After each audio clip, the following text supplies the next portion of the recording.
another program of songs from the United States of America. This afternoon, we've got in the studio Woody Guthrie, who's a very well-known singer of folk songs over here. He tells me that he's been in 45 of the 48 states. There's a really funny radio show where Woody pops into the BBC radio when he's in Europe during World War II and does a show for there's an announcer, a very proper British lady who you can tell doesn't quite know what to make of Woody Guthrie. And I've been traveling all around at depots and bus stations and waterfronts and cafes and everything else.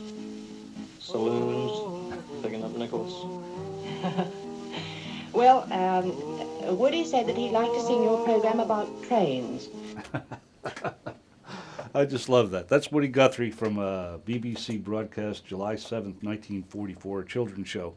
And I just love the nervous laughter when here you have Woody doing a children's show and he's talking about going to depots and ends up with a saloon, of course, which is like, you know, all the places that you would not expect children's music to come from. But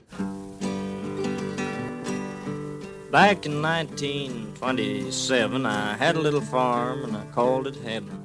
It was a Folkways record label which chronicled like spoken word and music of some of the great sounds of the 20th century. Woody Guthrie's got to be in the middle of that. Nowadays, like so many pop musicians write their own material, but you go back to like the 30s and 40s, there were songwriters in buildings and there were performers, and they weren't often the same person. He kind of was the beginning of that. What I wanted to do was put out something that was an overview of his entire career, starting, back in the early days and going through, the Library of Congress recordings and go through, the Folkways era. A fellow named Peter LaChapelle, who'd been a fellow here at the Smithsonian back in the 90s, had located what we think are the very first recordings ever made of Woody Guthrie. I would like to hope that this thing is the best overview that's ever been made of Woody. it goes with a book that Jeff Place, our archivist, has written. Jeff compiled this along with Bob Santelli from the Grammy Museum. I didn't really realize this about Woody Guthrie until I started working with his collection years ago, that he was really an artist also. He went out, he painted, he had oil paintings, there's watercolors. There's a lot of these pen and ink drawings that he did. This one here, I'm guessing, the dark hair, just the dancer's body, and the little girl would be Marjorie and Kathy, his wife and daughter. Kathy, unfortunately, died in a fire when she was 4. That really affected him. There were hundreds and hundreds of boxes came down from Folkways Records, and inside boxes you'd find magazines, you could find just pieces of paper. One box was full of Woody Guthrie's original song lyrics. It was interesting. Woody, he typed a lot of his stuff. Apparently that was one of the courses he actually liked in high school, because he would just type and type and type and type. So he'd get up and type all these songs out.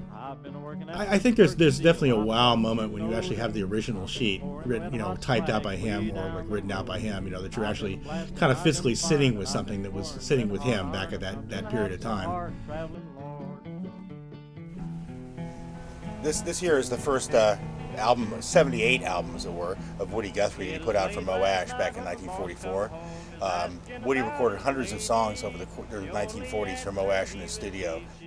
And Mo Ashen oftentimes recorded him just even more songs than he could ever use, because he was helping, support Woody, giving him money to keep him going through all the years. Woody, wasn't really playing big concert halls. Very rarely played any place big. He was playing for small events for virtually nothing, trying to get by. He had occasional times when he got paid a bunch of money for being on the radio, but then he'd decide he wasn't into it and quit and disappear again. And, ultimately, over the course of his life, wrote 2,000 or 3,000 songs. Very famous ones like This Land Is Your Land. He kept hearing Kate Smith singing God Bless America on jukeboxes all over the country. And he thought that wasn't really addressing, the Okies and sort of the disenfranchised and the people that he knew. And he wrote a song called God Bless America for You and Me. It was a protest song. And it sort of morphed into This Land Is Your Land. This land is your land, and this land is my land, from the California to the New York Island. There are people who definitely know Woody Guthrie and directly say, yeah, I'm influenced by Woody Guthrie, but they always talk about this concept of links in a chain. So now I think there's a lot of people who've maybe been influenced by somebody who's a link further down the chain, but really didn't know Woody per se. And I think hopefully this year this celebration of Woody will people say, oh yeah, that's where that came from. people will be surprised. I don't think people know that Woody Guthrie was as diverse a character as he was.